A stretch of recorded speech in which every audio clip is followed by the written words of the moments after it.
All right. So what about Dave? What are you standing in the shadows for? Aren't you guys joining us? We got a bunch of people here from Fango who do various things, so we're just going to we don't even know what we're going to do. We're just going to have a little bit of fun and talk about the magazine. And obviously, I presume you're all readers of Fangoria, or were at some point in your life, because the magazine turns 35 this year. Yeah. 35. Established in 1979, originally meant to be a fantasy magazine called Fangoria. Fantastica, actually. Fantastica, yes. yeah. And it was the whole idea behind Fangoria at the time was Starlog Press, Conan the Barbarian, which didn't come out until '82, right? So, but it was supposed to come out in '79. So the whole design was to create a fantasy magazine that would hook the Conan readers, and then the Conan readers never showed up because there was no Conan. So they were stuck with this magazine that really wasn't making it. It didn't really grab you, right? I mean, number one is a great issue, Godzilla, of course. We just put Godzilla on the new issue 333, and tried to pay homage to the original, the first issue, with the same color design and putting Zilla kind of in the same way with the text running down the left side. But anyways, the magazine was not an instant overnight success. But there was one element in that magazine, in that issue. Does everyone have issue number one, or do you know where I'm going with this, right? Do you know what element I'm talking about that really started to really kind of define what Fangoria would be? It was, if it wasn't for Tom Savini and George Romero, we probably would not still be in business, because there wasn't a look at Dawn of the Dead and the effects of Dawn of the Dead. And there was graphic photos. And it was those photos that really sparked some dopey miscreant's imagination. And the sales seemed to improve whenever we played in that sandbox. So I want to say it was by the issue with The Shining in it that it really started to... Yeah, because the one before that, we still had C-3PO and R2-D2 on the cover. Right, yeah, we really did. And then, you know what, I got to be totally... First of all, I didn't introduce myself or any of us, but my name is Chris Alexander. I am the current editor-in-chief of Fangoria. I've been for almost 5 years now. My predecessor was Tony Timpone, who had been there for 25 years and is still around doing something in the office. This magazine's still based in New York, but because of the World Wide Web, I can do my job from Toronto, my home. So I am the Canadian connection, which is very strange. And we've been having great fun talking about the things that I have in Canada that you don't have here, or that you have that I never got. And so it's kind of a really, really strange global village we're playing in now. Over here we have Brian Stewart, who is a lifelong Fango reader, and that's why we brought him up. Yeah, I can read, and I like Fangoria, so it worked out really well for me. And he's got a T-shirt because we also brought back Gore Zone 6 months ago. Yeah, thank you. Yes, Gore Zone is amazing. I had so much fun with that toy. But Brian's an artist, and he came to me several months ago and just started, sending me some of his art, showing me his art, and then we found out we're both Kiss junkies. So we started talking about Kiss, we started geeking out. He has a great podcast that was on that. We became fast friends, and I really liked his art, and now he does a lot of art for us. In Gore Zone, he did the centerfold poster for Cannibal Holocaust. It's a great piece. Yeah. And I did Ferox too, but in that issue is called Holocaust. Yes, that's the Beyond. That's a gorgeous piece. That's my favorite, actually. And he'll be doing a lot more with us, and also sells his art on our website at fangoria.com. So, and then over here we have the luscious Becca McKendry. Luscious, lovely. Who is, on the masthead, she's our marketing director. But when it comes down to the day-to-day machinations of this magazine, Becca, who's in LA, me in Toronto, it's pretty much us kind of making the machine still move. Let's put it that way. So although she is the marketing director, she makes sure that the spine of the magazine stays upright. There's much more that Becca does, including Dead Right. What's it? A Dead Right horror trivia I host. Yeah. And Becca goes to all our cons. She's the face of Fango, and so a vital part of the magazine's pulse. And then over here, Dave McKendry, who is the person that keeps Becca's upright, but also contributes to Fangoria magazine and helps out with the various Fangoria entertainment enterprises that we get involved in as well. So that's that. So I don't really know what we're going to talk about. We will take questions from you. We'll also, and this is kind of interesting too, presumably some of you are sitting here because maybe you're writers, are you? Yeah, maybe some of you want to be writers. And we do take pitches. We will listen to stories, and we're always open to new blood and new ideas. In my mind, things get stagnant if you let them sit for too long. You always got to defy expectations and bring in new voices. Because I think what's interesting about Fango now, as opposed to maybe what it was a few years ago, is the world has changed, fandom has changed, and it's not just about, if you look back at Fango, say in the 90s, it was always what was current. Mm-hmm. Whatever new movie was coming out was on the cover of Fango. Fango had to be cutting edge. Now the worm has definitely turned in the sense that a little thing called the internet has reared its head. Now suddenly what is current, by the time we get to print, is no longer current because the internet has taken that, ridden it to death, and it's over by the time we go to print. Which is, had forced us, necessity being the mother of invention, forced us to change what Fangoria would be, but I think for the better. Because now we draw, if you look at Fango in the last 5 years, very esoteric, a wide canvas of things that we cover. We try to please everybody, but we can't. So, very strange left field choices sometimes, but we're always looking for different ways to define what we think the horror genre is. Right? That's it. Yeah. So, 35 years this year, issue 333. We're currently working on issue 334. Mm-hmm. And Gore Zone is back. So you're all, there's a bit of buzz when I said Gore Zone. You're all Gore Zone readers. You remember Gore Zone? We've been floored. That's number 20. I call it number 2 because that's the second one we made. But that's issue 29, right? Yeah. So Gore Zone, if some of you do not know what Gore Zone is or was, Fango, everything you've heard about print media is true. It's a dangerous game. It's a struggle. Yeah, it is a definite struggle. It's either feast or famine. Most of the time it is famine. Things have changed. And part of the reason you see this team up here is that this means so much to us. I grew up with Fango. It was my my gateway drug into the genre. It was my Bible. It was the way the wizard behind the curtain was revealed to me. I'm actually getting goosebumps even talking about it because it was that important to my childhood and sparking my imagination and legitimizing my love of this stuff. I wasn't alone, right? And so it's a great responsibility to be able to carry on this magazine. It needs to stay alive. It has to. It's come this far. It needs to keep going. It needs to keep reinventing itself. And I have children now myself, and it's pretty cool that we get to share this and pass this on to them. It needs to keep going. But one of the cool things about being the editor and coming in late in the game, having this much history to play with, was Gore Zone was this magazine that, I read Fangoria. I lived in Canada, so Fango was up on the porn rack, so it was like a double awakening. I used to have to climb up and look at that, and I'd see other cool stuff too, but whatever.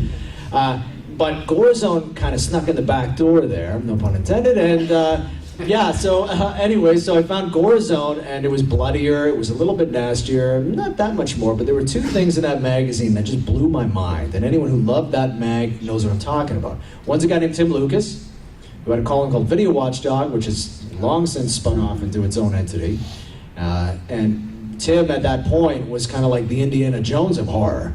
This guy was sifting through the delete bins at Kmart and finding big box VHSs, movies that had been titled and retitled and packaged wrong, and he was charting running times, and he was your guide. He would take you by the hand into this world and tell you what's what. It was very informative, a lot of fun. It really made you feel like you were part of some sort of community that liked all this shit, right? Tim's column was invaluable to me. I looked forward to that magazine every time I got my mitts on it. And it was long, too. It would run like 4 or 5 pages, so you'd really get into the guts of this. And then you'd be the guy in Kmart going there with the Gore Zone in your hand and finding out what's what and understanding the stuff. And sometimes you'd find stuff that Tim either got wrong or didn't know, and then you could write into Tim and say, hey, did you know about this? And it would end up back in the magazine, right? It's like, oh my God, I'm part of this world.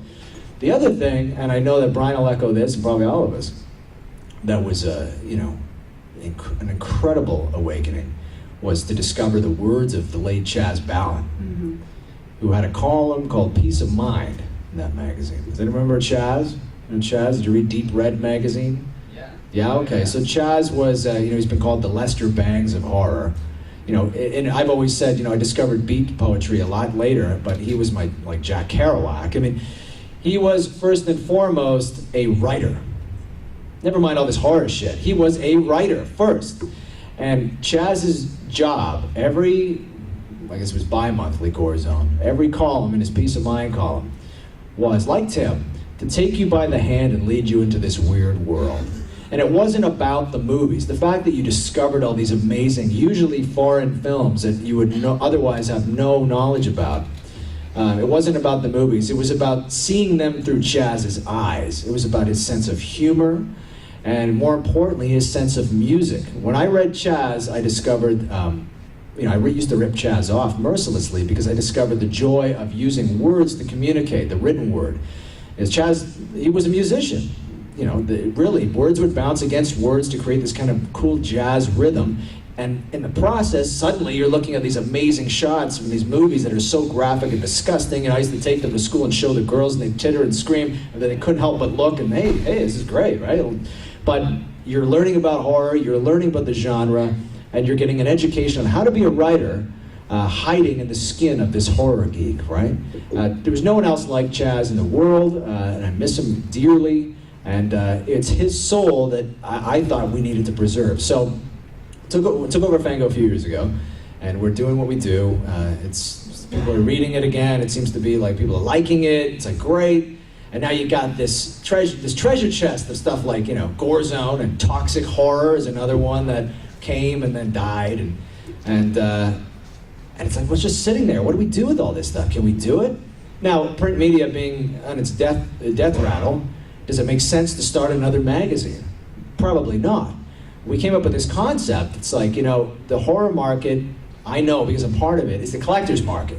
They want tangible things that they can hold in their hands, that they can put in a bag, they can put on their wall, they can keep, they can preserve. They're archivists, right? So something like Gore Zone, you don't need to mass produce that, stick it on a million newsstands. And plus, with Fango, you always have to be careful. You can't swear. And once in a while, I'll sneak in a little bit of nudity, but it can't be anything overt. In fact, do you remember, Becca, do you remember going with this? I mean, one of the first issues I did when I was partnered up with you was, I think you ran an Adam and Eve porn ad. Yep. Right, so there was a column, and it was very innocuous. There was a girl in a bikini going, I was like, buy 2 XXX movies, get the 3rd free. And adjacent to that is a shot from Peaches Christ's All About Evil. Mm-hmm. And it was a woman with her breasts ripped off. And there's pus and blood coming out. She's like, ah! Nobody sent us any hate mail about that, but it was all hate mail about that porn ad. So yeah, oh my gosh. So much hate for Adam and Eve, and they paid us. Yeah, I know. Yeah, it's very strange how that conflict there. So, but that is, you're mass producing a magazine. Fangoria is still considered by many to be somewhat of a family magazine. We're PG-13. Yeah, I hear that all the time. I think we go to maybe to an R, I guess, but we don't go to the NC-17. We don't go to We the haven't X. had it recently, but I know when I first started with the company, there was this thing called the dangle angle that we used to have to contest with, which was how a certain appendage hangs, and if it gets too high above a certain angle, it wasn't allowed in the magazine. Oh, right, yeah. See, never mind all that. Because we're all grown-ups. Jeez, please. What we show our kids is up to us. It's up to us as parents to shield them from certain things. But regardless, so the point of Fangoria is just to create great articles, again, show the wizard behind the curtain, great interviews with great craftsmen, directors, special effects guys. That's what you're all about. But Gore Zone. Gore Zones are free for all. Never, that dangle, what is it, the dangle, what is it? Dangle angle. Yeah, the dangle angle. Wherever we want. Straight up north, 12 o'clock, all day, all night. So the idea behind Gore Zone was we can create a hard, awesome horror magazine. Really everything Gore Zone wanted to be when it was in the 80s, but in the peak of the Satanic Panic and everything else, really couldn't be mass-produced on the newsstand. So your memories of Gore Zone are sometimes a little bit more extreme. It was more extreme than it really was. It really was, and that's part of the reason it got phased out, really, is because it was competing against Fango, and you couldn't get much bloodier. It kind of hit the apex. But, so the idea behind our new Gore Zone was, A, to continue off exactly where the last one left off. So instead of restarting at number 1, you started again at issue number 28, because that's when 20 years ago, it croaked at issue 27.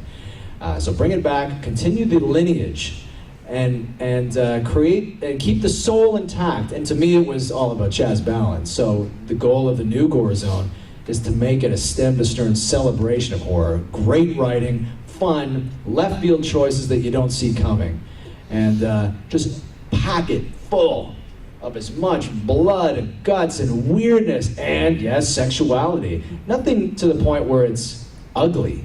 It's fun. It's good, clean, filthy fun, right?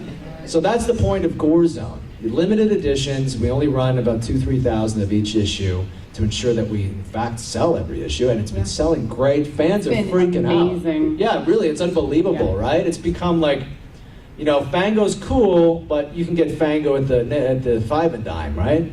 But Gore Zone, you gotta look a little deeper for Gore. You gotta work a little bit to get Gore Zone, right? It's dangerous. Gore Zone, you want it shipped to you in that envelope.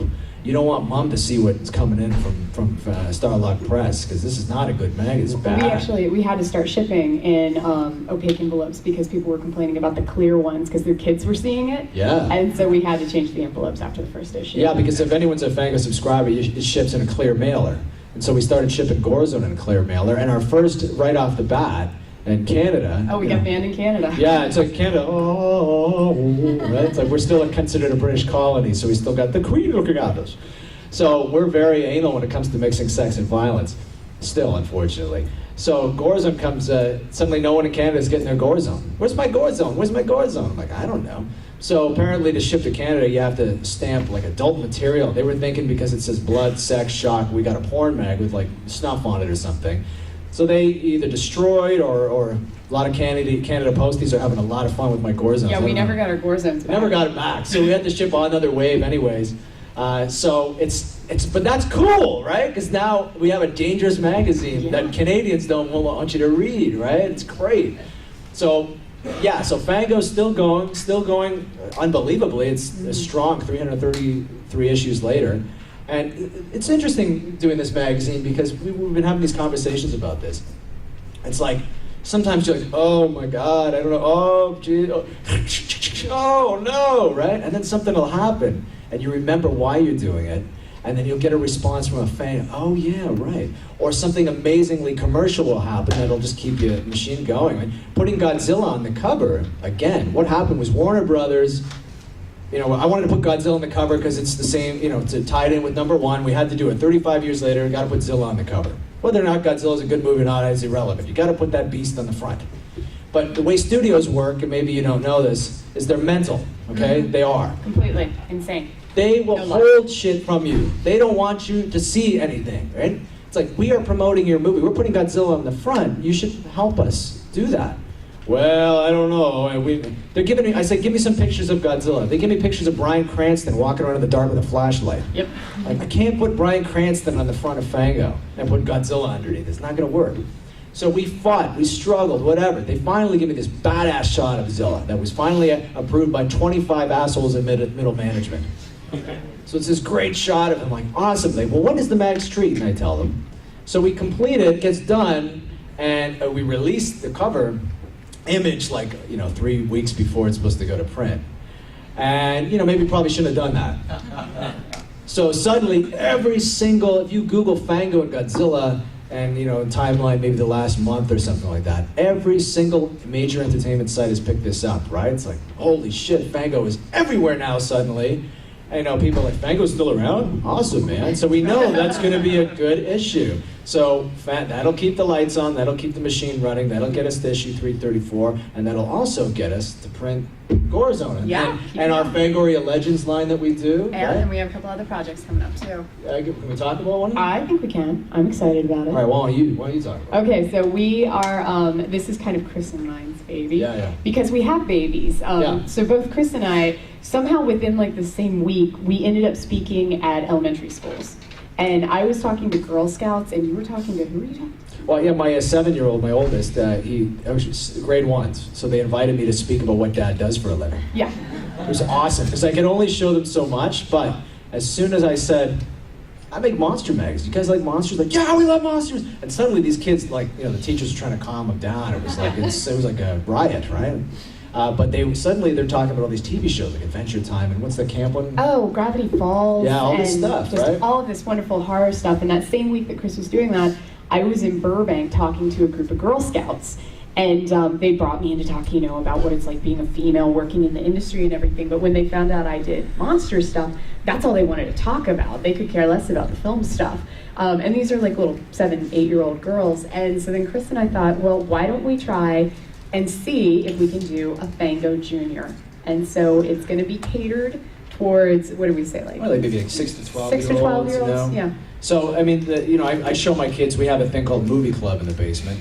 It is exactly what you said. We got little cards, and I got a screen and a projector, and I screen the classics. So, it was a marvel to me to show King Kong, and then not only were they, forgiving of the special effects, considering, but also embraced the bizarre aesthetic of these effects. To them, this was the really weird stuff. They get all the other stuff, everything looks the same, it's fluid, if it's digital, it's safe.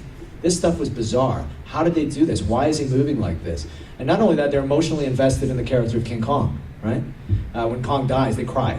Same thing with Bride of Frankenstein. I showed them Bride, and the scene with the hermit, my 5-year-old was a mess, right? Like, because he felt so bad for Boris, right? So fucking bad for him. So these kids love monsters, and the reason we all love monsters, it's why there's a horror fan base, is that monsters are the outsider, and we all are, right? We were people, probably, I'm painting with a wide brush, but we're probably felt like we weren't part of everything growing up, where there's something going on, our interests were a little bit different, and so we empathize with these characters on screen that are suffering through the same things. So kids love monsters, right? They love them. So the whole idea is like, we got kids, I make Fango at home, but I can't show them everything, but this is a way to kind of, for our generation that grew up with Fango, that read Fango, that also have kids, to bring the kids on board. So, our plan is, and it's still in its infancy, and we haven't even announced it officially. Yeah, this is kind of our official announcement. Yeah. We have a great logo. Yeah, but the idea is that, and Beck and I being the guys who have the kids, are going to be, special effects artists. Becca knows everybody in LA, all the effects artists, bring them on board and have them create amazing gags that kids can do at home, maybe with parental supervision, maybe not. Cut out masks, a little bit of horror history in there, but also the cool monsters that kids are watching now. You just get all access, all comics, access to the photos, everything. Comics, you name it, right? Just a fun, badass magazine. A good ghost story in there too. Yeah, throw in a ghost story. Everything that, if you were between ages 6 and 12, that you'd want in your hands. And we were saying this too, is that, what was it, Crack Monster Party? Yeah, I grew up on Monster Right, Party. so it's not all safe, right? You sometimes throw in a little something, because it's like, you're a horror fan, it's like, what's you're a heroin addict and you're an opium addict and you're trying to chase the dragon. Chasing the dragon. Yeah. So you're always trying to chase the dragon to that moment when you were a kid, when something hit you and you went, ah! Right? That frisson. So we want to add at least 1 or 2 frissions per issue where the kid will jump out of his skin and mom and dad will maybe have to do some explaining to them on what's what, right? So just a great, cool magazine. So, Fango, 35 years later, still rocking. Gore Zone, alive and surprisingly doing incredibly well. Yeah. Fango Legends, a George Romero issue, John Carpenter. We still have a couple of We've got Rob Zombie coming up. Yeah, Rob Zombie issue. We did David Cronenberg. A few other ones in the mix. We teamed up with Scream Factory to do a one-shot magazine with them that'll be coming out in the September. It's basically an A to Z guide of all the movies that they're releasing. So it's just a fun way to partner up with another brand that has a cult around it, and but really an excuse for us to show all these amazing photos and wordplay with these great 80s horror movies. So yeah, we are still alive and doing surprisingly okay in an environment that is hostile. Print media should not be, and you know this. I mean, actually, someone explained this to me. Print media in the United States is absolutely treacherous. Canada, a little bit better, not much, a little bit better. It's an interesting, like, no one really gets what goes into it until you're doing it, but you can't just like send something to a printer and have it come back. There are so many different things that have to go into it, and companies that will only work with this company. So if you want to print it by printer, you have to use this mailer, and it's insane. Right, and back in the old days, there would be like 50 guys in that office doing all this stuff. Yeah. Well, now everybody is expected to do the job. Each person is expected to do the job, and this is probably not just print media. This is all of you who have, with technology and everything changing, everyone's expected to do 10 times the work for the same money, right? And unfortunately, you can complain about it all you want, but until we change the model, that is unfortunately the world that we live in. So me, Becca, all of us up there, just doing a lot of stuff to make sure that this thing sticks around. But we don't just do it because Yeah, I think it was Craig Ferguson thing I was Right. telling you. Do you remember that line where he's like, and I don't do this for the money, which is convenient because I don't get much, right? Which is basically true. We could get a job at any other corporate job and be doing we'd be living high off the hog if we were so inclined. But we do this because we love it. Yep. It's our passion, and because we feel that it's important, really, and it's important that this thing stays alive. So on that note, I think we lost a little time because Jason Baldwin was up here for the first half hour, which was fine because the guy spent 20 years in jail, so you don't rush him. Stage time. So I think we're pretty much wrapping. If anyone has any questions about the mag, about anything else, right there, man. You guys, you make a horror movie magazine for horror movie fans. And I'm assuming all you four are horror movie fans. Yes. So as fans, I gotta ask you, what is your favorite movie and the worst movie? That is the worst question because Yeah. it's the best question and the worst question because I'll start with me. It changes, and I know that my favorite movie. There's different ways I want to feel when I watch a horror movie. Do I want to be absolutely afraid to go to bed at night? Yeah. Do I want to have a blast and have fun? Do I want to laugh? Yeah. So each one of those kind of movies offers a little something else. But I know at the end of the day, and thankfully I have a de facto answer, but it's Romero's Dawn of the Dead. And we live in a world where I have to say Romero's Dawn of the Dead, but it's true. It's Dawn of the Dead because it's not only a brilliant horror film that does still scare me. The whole concept behind Dawn of the Dead with your granny's going to come back and eat you. I mean, it's just still frightening to me. But it's also the music is brilliant in any cut. All that great scratch score stuff. I mean, it's an alien entity to me. I think the performances are really great. I think it's a great war movie. I think it's a great satire. I think it's a tragedy too. My favorite scene in the movie is actually the scene with Fran and Flyboy are in bed, and they've been in the mall for so long, and the camera just pans back, and both of them are looking in alternate directions, and there's that beautiful, sad music playing, right? I'm like, there's poetry in that movie too. So I revisit Dawn all the time, and it's absolutely my favorite. Worst movie? Oh, man, the list is massive. Yeah, especially now, and we talk about this all the time. With the advent of digital technology, everybody's making a movie, but not everyone should make a movie. We are and we see them all. saturated with stuff right now. We get, 20 to 30 a day? Yeah, oh. Easily. And sometimes you just jaw hits the ground because you're like, really?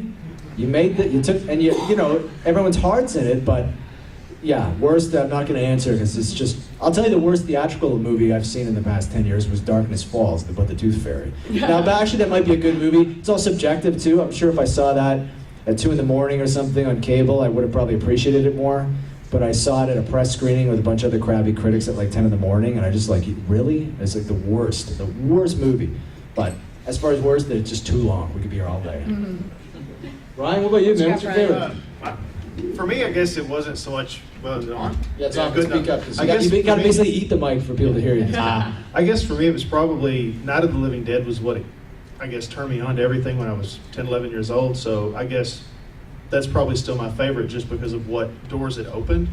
The worst, Mission Impossible 2. Really? No, I like Mission Impossible, but I saw it. Or League of Extraordinary Gentlemen. And I like that too, but I saw it like a year after it had mellowed for a while. I'm like, Really? and then that's everyone's like, it's bad. And you're like, really? It's gonna be so bad. It's not that bad. And that's again the subjectivity of fantasy Yeah. entertainment, Maybe I'll have to right? revisit. 'Cause Or maybe not. Yeah. I'm not going to. I always say Suspiria, just because that was the film that when I was watching horror movies in high school, I couldn't get enough. I was just constantly at the video store trying to consume as much as I could.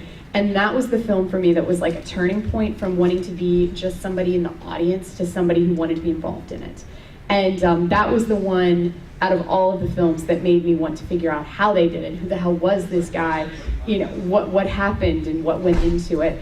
And so that was kind of, I always just go with that one, not because it's the greatest film ever made, but because it was just such an influential film for me and it also made me really aware of other things in films that I hadn't paid attention to before. You kind of pay attention to the whole picture when you're watching movies a lot of the time, but with Suspiria, it was the first one that I was really aware of the soundtrack, or I was really aware of the lighting, or I was really aware of particular cues and how it was edited and things like that. So it drew attention to things that I hadn't seen before, but I was really happy to catch. And worst film? This one's hard. I have to say, even if it is the most god-awful horror film ever made, I can find value in it. And just because I love this industry and I love what I do, even if it's abysmal and the only person who likes it is that guy's mother, you know, there is some value in the fact that he made it and the exercises that he went through and what he learned from making it. But the one I will say, and I get crap for this all the time, My Soul to Take was quite possibly my least favorite film of the past several years, but Brian Collins from Badass Digest and I have been on air several times debating that film. So for every time I hate a film, there's somebody else who absolutely loves it. That's actually a good point about, you expect more from certain people. I think that's it. I expected more. Yeah, you expected more. Worst so use of 3D not just ever. the worst, but also like the most disappointing. Yeah, I was just let down. And then you put it in 3D, and that's really and just converted trying to 3D put a back. Band-Aid on it, and it made me sad. But if anybody wants a copy of it, Brian Collins actually went to every Blockbuster that's closing down and purchased them. their stock of them. He has a stack he will send Yeah. people if they want to see it. Favorite movie then? Favorite movie? For me, there's so many qualifiers to it. Ozploitation, my favorite movie is The Car City Paris. Favorite vampire movie would be Vice, Spirit of Evil, if anyone's seen that. Anyone seen that one? Soviet you guys horror talk from about that all the 1969. time. I don't think anyone's Love that really. film. It's It's been Really hard to remade. find. It's being remade. It's actually been remade. Yeah. Oh, yeah. Yeah, it hasn't been released yet. I don't know. I just have so many qualifiers to it. Splatterpunk film, street trash. Yeah. Worst film, I agree with you. It's Hold the take. well, not My Soul to Take, but the whole idea that if somebody makes a film, there's obviously, as long as they have passion about it, I can't say it's a bad film. Something like Birdemic, he really felt that he was Hitchcock and he was making a Hitchcock film. But then he pretends afterwards that he didn't, right? Like, or The Room, same thing, right? Oh, no, Tommy Wiseau really thought he was making a movie, and then suddenly everyone's laughing like, oh, it's supposed to be a comedy. Yeah. But there have been so many times I have seen the most abysmal films while sitting in my office staring at my computer, and then 2 weeks later I will run into that guy at a convention and he will be so passionate and so proud of what he's done, and it completely reshapes how I think about it, because suddenly I'm like, you know what? That was good. It's his passion on screen, and there's something to be said for that. Anyone that doesn't make a film just to say, I'm going to make a film and I'm going to make money off this film, I'm going to become rich and famous off this film. They just have to make that film. If you have to make the film, I appreciate it. Yeah. For most of these people, it's like something wedged in their brain that they can't sleep until they get it out. And yeah, there's wonderfulness in that. So I think we're almost wrapped here. So we probably one more question, then we're ready to get the hell. Yes, madam. You said that when Fango started, it actually wasn't Fango, it was a fantasy magazine. Since you're going back to some of your roots, would you consider doing another fantasy magazine since the fantasy genre has taken off like a shot? That's come up. I mean, we had Starlog too. Starlog was Fango's sister magazine. And it was more sci-fi fantasy focused, and we had that going up until about 5 years ago, and that was kind of one of the ones that didn't survive the print switch over. When we approached Fango fans about would they like a digital copy, would they prefer to have it digitized, most of our fans were like, no, we love the printed copy. So we had the digital Fango, but not the digital Starlog. But I don't know. I think there is Fango actually fans. We're actually going to bring Starlight back online. Oh, we well, talked about that, and I it's didn't actually, know if we were I was allowed to supposed to announce mention that that. yet. Yeah. So there, if you like Starlog, if you remember Starlog, the sci-fi mag, we're doing an online version of it just to test the waters. Yeah. I just spit all over this microphone. Sorry to whoever's sitting here after me.